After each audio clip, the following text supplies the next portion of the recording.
Hey everyone, Hoops Optimist here. Thank you for checking out this podcast, which will start here shortly. For those of you who don't know, I'm trying to create NBA content that shines light on all teams of the league.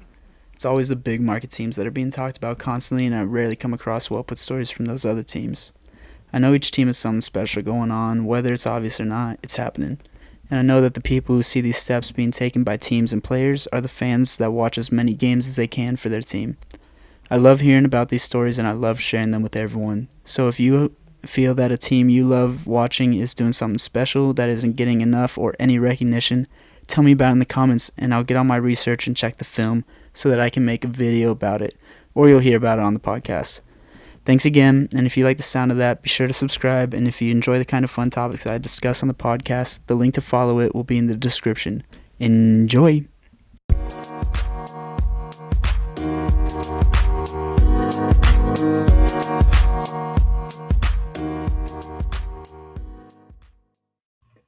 What is going on, everybody? I'm here today, Alec Jenkins, joined today with my very good friend, Wilhelm Blunk. Say hello, Will. Hello, how are we? We're doing great. How are we feeling about basketball? We're glad it's back, right? Glad it's back. Hopefully it's here to stay. Hopefully it's here to stay.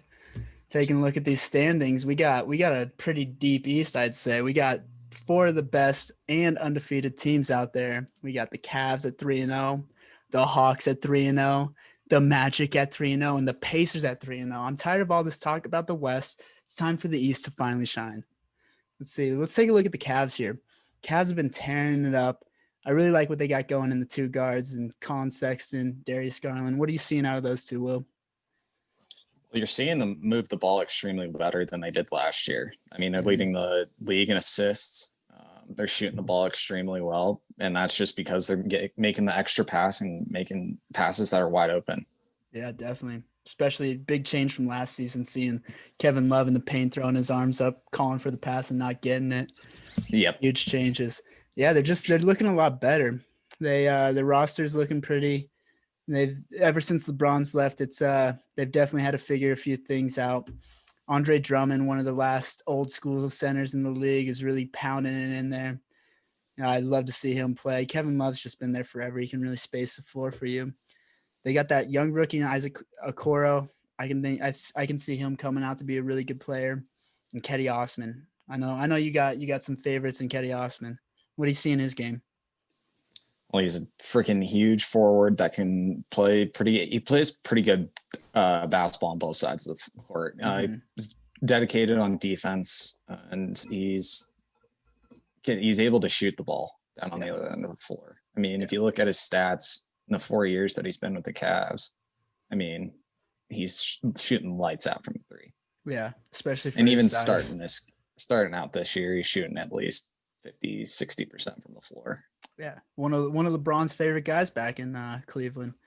Yes. Colin Sexton, I thought he was going to have a little bit tough time, but he's definitely feeling himself out. One player who I'm really excited to see come through for them is Kevin Porter Jr. He's athletic, he can defend.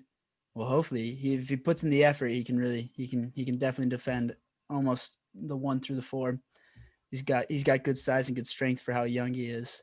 And they got a nice little veteran for them in JaVale McGee, a guy who just went and got a ring, someone who can give a lot of good tips for all these young guys. And he's got Kevin Love there to help him out too. And Larry Nance Jr., he's just a really good player to have on your team. I could see a bunch of teams competing in both conferences, going out, making a move for him, getting a few more assets in Cleveland, hopefully building more towards the future. I like what they're doing there. All right. And honestly, somebody else that we didn't really talk about is Dean Wade. I got to see this guy play a lot at K-State, and he is honestly very built for the NBA. Sleeper? He's kind of he might have been like, I don't know. Did he get, he might have got drafted this year. Not in the Oh, no, he got drafted last year. But, he was averaging only about 6 minutes last year. He's averaging 5 points this year, 15 points, shooting 50% from the field, 40% from the 3-point line. He's averaging a steal and a half a game. Mm-hmm. So, and And he's staying out of foul trouble. Only 2.5 personal fouls per game, and that's pretty good for a young guy. Yeah, you love seeing these players slip through that just know how to play the game. They love to play the game, and the league recognizes their skill, and they stay in the league, and they build their way up, getting minutes, minutes, and minutes. All right, let's take a look at Atlanta. Trae Young, Ice Trae, coldest player ever, still averaging plenty of points per game like he always does. But their GM went out and they brought in a few more pieces. They're trying to get Trae into the playoffs, getting some playoff experience, get him ready for getting some rings down in his career. They brought in Bogdanovich. A little bit weird what happened in Milwaukee there. They got Clint Capella. He's going to have his first full season with the team. And Danilo Gallinari coming in, great player. Loved him with the Nuggets. He did really well with LA and OKC. And Rajon Rondo, really good backup point guard for Trae. And he's a great veteran to help teach Trae, get him ready for the rest of his career. What are some things you like out of the Hawks, Will? Well, I like how they brought in Rajon Rondo and Bogdanovich because, they bring a very good veteran presence to the front court that they really did need. Same with DeAndre Hunter and Clint Capella. I think those guys are absolutely monsters when it comes to rebounding on the offensive glass. Great defenders. And great defenders too. I mean, they bring I think just in the paint, they're going to be a big problem to score against. Yeah. One player that I felt like he slid a year or two ago in the draft, Cam Reddish, player coming into Duke, number 1 ranked, and sort of had trouble finding his shots on a team that was just so stacked, really. But he's definitely a great player. He's got all the tools to be a star in the league, really. He just really needs to apply himself well. I see him. How do you see him doing this season so far to start out their undefeated 3-0 streak? I think Danilo Gallinari is playing really well right now. Yeah, you think he's taking Cam Reddish's minutes? I don't think so. I think Cam Reddish, I think he lost a bit of confidence last year. So I think just trying to build him back up. I mean, he is playing more. He's played in more games. So. Yeah, maybe Neo can help him out, get him both really good shooters, both good size. He could pick up a few things off the Neo. Yeah, somebody who front office was willing to trade Carmelo Anthony in his prime for. So it's definitely got the pieces there to go to the playoffs. I think with Cam Reddish also too. He's such a one-way guard. Yeah. He's really got to start putting in that effort and working hard and practice to start getting those getting the defense worked out. Yeah, getting the defense, but also not just being a 3-point threat. Being able to take it on the ground and finish. Yeah, he's got bunnies, dude. He can jump and he can take someone down. I saw him catching bodies on those high school mixtapes. He's got bunnies. He should start driving the lane. Yeah, he should. He really should. Yeah. All right, let's take a look at our third undefeated team. Bringing it out to Orlando where the bubble was. We got the Orlando Magic team with quite a few guards that are giving them some good points, but one rookie who sticks out to me, who I really see developing into a great player, Cole Anthony. He really he got cut short in college while he's playing at UNC, but he is a scorer. He's a scoring machine. He's starting to figure it out. He's averaging 9 to start the season, but for rookie in his first year, half the college experience, I'd be pretty happy with that if you got him around. Where'd he go in the draft? Like 20th or late lottery. So yeah, late lottery. I'd be very happy with that pick. And go ahead. Yeah, honestly, with Cole Anthony, he is just a absolute fearless guy. Yeah, there's no stopping him. Yeah, he's got a great mentality. I love to see him play. And Evan Fournier, always sticking to his guns, giving him 19. But Markelle Fultz, averaging 20.7 points, a few rebounds, and almost 5 assists, closer to 4. he's really starting to come into his own since he started having some injury woes in Philly. His let's see, his 3-point percentage is 25%, but his free throws up to a 92.3. So he's figured the free throw, the 3 points still coming along, but that it's not like he was drafted because he was Steph Curry. He's drafted because he's a great basketball player. He knows the game. He can give you points. He can pass the ball. He can run an offense. And he really didn't get that opportunity. He was sort of shunned in Philly, but now he's got a new start, fresh start. He's really starting to work things out in this second season with Orlando. What are you seeing with him? Yeah, I think there was a lot of pressure put on him in Philly, and I think the Magic is a good fit for him. There's not as much pressure on. Yeah, it's a nice young team, but there's also not as much pressure on him to be the best. Yeah. Anymore, like there was in Philly. Also, somebody who I think will be a pretty good guy coming off the bench or starting for the Magic is Michael Carter Williams. Yeah, old throwback to his Rookie of the Year season. The league sort of tried to get rid of him, but he's stayed in it. And I remember seeing him play last season. He didn't look that bad. He's still a great scorer. Can play hard on the defensive end and still give you a good position or give you a good player to guard a few positions out there and give you some points. Yes. Shooting 66.7 from the field this season. Yeah. All right. Yeah, that three's got to come along. 25%, but they are really struggling from three this year, but I'm sure they can work it out. It's just something you brush off, you move past, and you start getting better. Yep. One thing that's really shocking me with this team though, Terrence Ross, the man he's got bunnies, but he's got the 3-point shot too. He's averaging 23.3 points per game. Their leading scorer, averaging more points than Vucevic, the All-Star last year.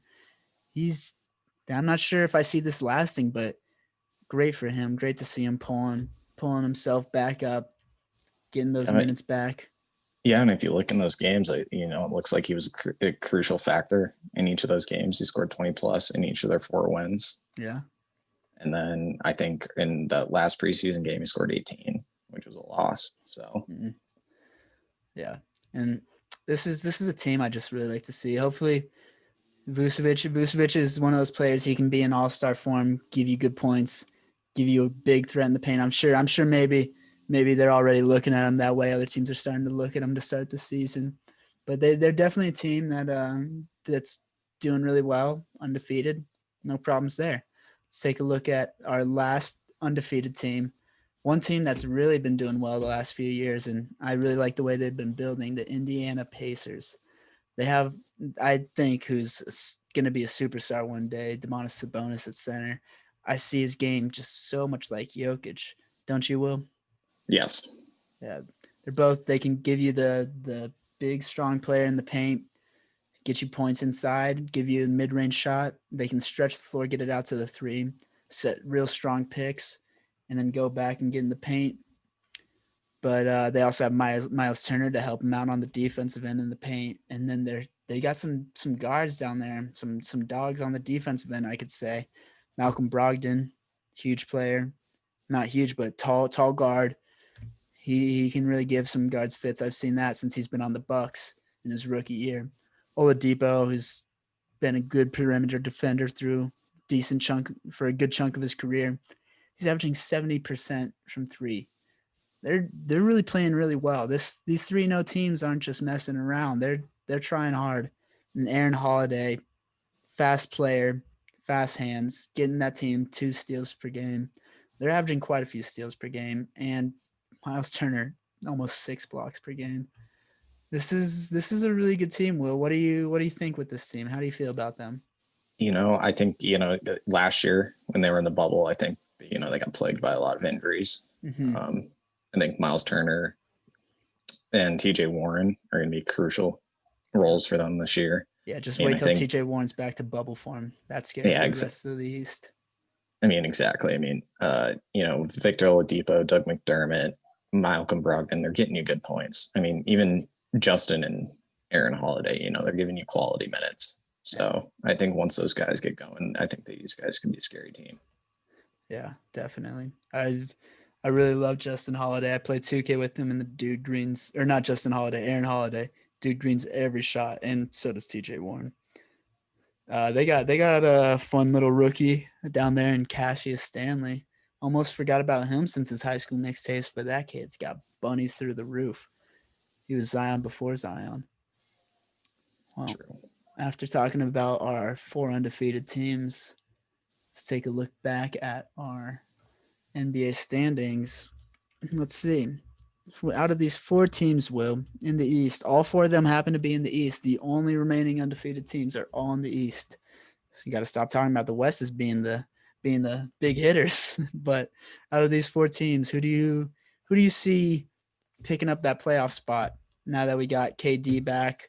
We have the Sixers, the Eastern champs, the Heat. They're figuring out their injuries. The Celtics gonna be there. Bucks, yeah, Raptors even. Do you see these 4 teams filling in playoff spots? Maybe one I of them could missing. I could really see. I think Indiana, it will Yeah, be like a 5 or 6 seed. yeah, They usually always are. yeah, But I could see Atlanta squeezing in 7 or 8. yeah. I really think Atlanta got some pieces to push them into the playoffs. I love the team. I love the steps that these teams have made so far. Never really saw. I haven't seen any of these 4 teams take any steps backwards. Yeah, the only thing with the Cavs and the Orlando Magic is, I think people are just going to question on whether they can do it for 82 games. Yeah, yeah, definitely. But uh, you definitely got to rebuild. Every team's got to do it, unless you're those big market teams where you got your players come to you all the time. But you got to rebuild, and we got to fill out the rest of this league, get it all competitive again. Really excited for the look on how the next few years are going to go for the NBA. How these teams can, if they hold on to these players, bring in new ones, and how these players excel and progress in their careers to be better NBA players and get those minutes and those contracts. All right. Well, thank you for joining me today, Will. Great first episode ever. Couldn't think of anybody else I'd rather have. Well, yeah, thanks to you. Yeah. All right. Well, we will see everybody else on the next episode. Peace.